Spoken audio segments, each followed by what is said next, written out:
इस एपिसोड के शुरुआत में हमने देखा कि कवि और पियरमई एक साथ लंच कर रहे थे और उस दौरान पियरमई ने कवि को बताया कि चाहे पी सिंह बाहर से एकदम सख्त और थोड़ा रूखे बिहेवियर वाला लगता है, लेकिन वो अंदर से एकदम अकेला है।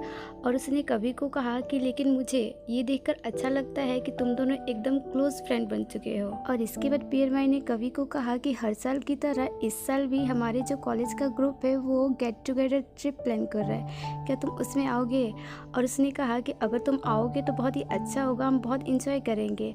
और उस दौरान पियरमई काफ़ी खुश थी, तो इसलिए कवि उसे मना नहीं कर पाया। और इसके बाद अगला सीन था कवि के दोस्त मैक्स के कैफ़े में, जहां हमने देखा कि कवि उससे मिलने के लिए गया हुआ था। और उस दौरान मैक्स ने कवि से कहा कि इसका मतलब तुम ये कहना चाहते हो कि पियरमई ने तुम्हें गेट टुगेदर ट्रिप पे चलने के लिए कहा है? तो इस पर कवि ने कहा हाँ, और उसने कहा लेकिन यहाँ एक प्रॉब्लम है। और उसने बताया कि वहाँ पर वो भी जा रहा है जिसे मुझ पे क्रश है। तो ये सुनकर मैक्स ने कहा कि आखिर तुम पे किसे क्रश हो सकता है? तभी इस पर कवि ने मैक्स को कहा कि तुम इसके बारे में नहीं जानो तो अच्छा है। और इसके बाद मैक्स ने कवि को सलाह देते हुए कहा कि वैसे तुम चीज़ों को जितना मुश्किल समझ रहे हो वो उतनी भी मुश्किल नहीं है। और उसने कहा कि पियरमई को लेकर तुम्हारे पास दो ऑप्शन है। और उसने कहा या तो तुम कुछ ऐसा करो कि पियरमई तुम्हें प्यार करने लगे और पसंद करने लगे, या फिर उसे तुम भूल जाओ। और उसने कवि को समझाते हुए कहा क्योंकि बहुत बार ऐसा होता है कि हम सामने वाले को पसंद करते हैं लेकिन वो हमें पसंद नहीं करता है। और इसके बाद अगले सीन में हमने देखा कि कवि ने अपने पापा को कॉल किया और उसने अपने पापा को कहा कि हॉस्पिटल जाकर मेडिकल ट्रीटमेंट लेने के लिए। तो इस पर उसके पापा ने मना करते हुए कहा कि इसकी कोई ज़रूरत नहीं, मैं एकदम ठीक हूँ, हॉस्पिटल जाए बिना भी काम चल सकता है। तभी हमने देखा कि कवि ने बातों बातों में अपने पापा को हॉस्पिटल जाने के लिए मना लिया। और इसके बाद दूसरी ओर हमने देखा कि कवि ने जो 4 मिशन डिसाइड किए थे टाइम ट्रेवल के दौरान करने के लिए, उसने उनमें से 3 को पूरा कर लिया था और लास्ट में बचा था एक। और वो मिशन ये था कि उसे अपनी फीलिंग्स पियरमई को बताना था। और इसके बाद अगले सीन में हमने देखा कि सभी ट्रिप पर जाने के लिए इकट्ठे हुए थे। तभी वहाँ पर कवि गया और कवि जाकर पियरमई से मिला। और उसी दौरान वहाँ पर पी सिंह की कार भी आई जिसमें से पी सिंह बाहर आया। और उस दौरान हमने देखा कि पी सिंह और कवि एक दूसरे को इग्नोर कर रहे थे। और इसके बाद पी सिंह ने पियरमई को कुछ किताबें दी और उस दौरान हमने देखा कि वो किताबें लेने के बाद पियरमई वहाँ से चली गई। और इसके बाद कवि ने पी सिंह से पूछा क्या तुम नहीं आ रहे ट्रिप पर? तो इस पे पी सिंह ने कहा क्या तुम चाहते हो कि मैं आऊँ? तभी कवि ने कहा ये तो तुम्हारी मर्जी है कि तुम आना चाहते हो या नहीं। और इतना कहने के बाद कवि वहाँ से चला गया और इसके बाद पी सिंह भी चला गया। और इसके बाद अगला सीन था बस के अंदर, जहाँ हमने देखा कि कवि पियरमई के साथ बैठने के बारे में सोच रहा था। तभी पीछे जो नॉट और उसके दोस्त मौजूद थे, उन्होंने कवि को अपने साथ बुलाया और उसे ड्रिंक करने के लिए कहा।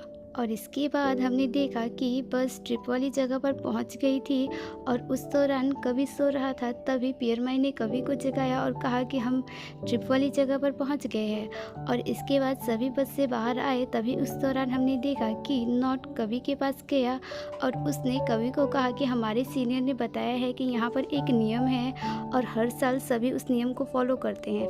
और वो नियम ये है कि यहाँ पर जितने भी लड़के हैं उनको लड़कियों के बैग्स उठाने होते हैं। और इसके बाद नॉट ने कवि से कहा कि तुम्हारे सामने जितने भी बैग्स दिख रहे हैं इन्हें कैरी करके तुम्हें अंदर तक लेकर जाना है। तभी इस पर पियरमई ने उसे कहा कि इसकी कोई ज़रूरत नहीं है, हम अपने बैग्स को खुद ही कैरी कर सकते हैं। तभी इस पर नॉट ने कहा कि ये एक गेम है, तुम गेम के बीच में पड़ के गेम को ख़राब मत करो। तो पियरमई ने पूछा कि ये कैसा गेम है? तो नॉट ने उससे कहा कि तुम थोड़ा इंतज़ार करो, तुम्हें बाद में खुद ही पता लग जाएगा। और इसके बाद हमने देखा कि उनके सीनियर ने गेम के रूल को समझाते हुए कहा कि तुम लोगों ने जो बैग्स उठा रखे हैं उनको ऐसे ही कैरी करते हुए दौड़ते हुए तुम्हें हम तक आना है। अगर तुम पहले आ गए तो अच्छी बात, लेकिन जो लास्ट में आया उसे सज़ा मिलेगी। और इसके बाद गेम शुरू हुई और सबने दौड़ना शुरू किया और हमने देखा कि सभी बहुत तेज़ दौड़ रहे थे, लेकिन उस समय कवि ही ऐसा था जो कि अपने सामान में उलझ चुका था।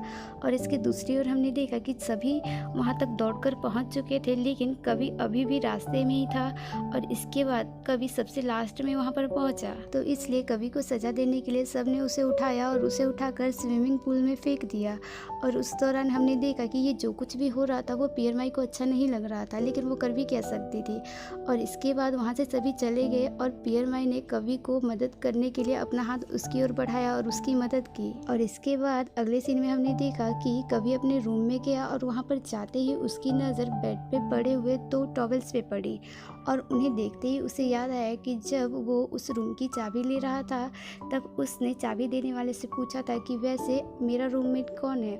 तो इस पर चाबी देने वाले ने उसे बताया था कि तुम्हारा रूममेट जो है वो तो पीसेंग है, लेकिन वो पीसेंग यहाँ पर आया नहीं है, इसलिए तुम्हारे साथ कोई रूम शेयर नहीं कर रहा, तुम अपने रूम में अकेले रहोगे। और कवि इस बात को लेकर खुश था कि पीसेंग नहीं आया था, क्योंकि वरना उसे पीसेंग के साथ रूम शेयर करना पड़ता। और इसके बाद अगला सीन था लंच टाइम में, जहाँ हमने देखा कि कवि के पास नोट आया और नोट कवि को अपने साथ लेकर चला गया। और इसके बाद वो अपने सीनियर्स के पास पहुँचे और उस दौरान कवि को नोट ने बताया कि मैंने सीनियर को बताया है कि तुम पियर माई को पसंद करते हो।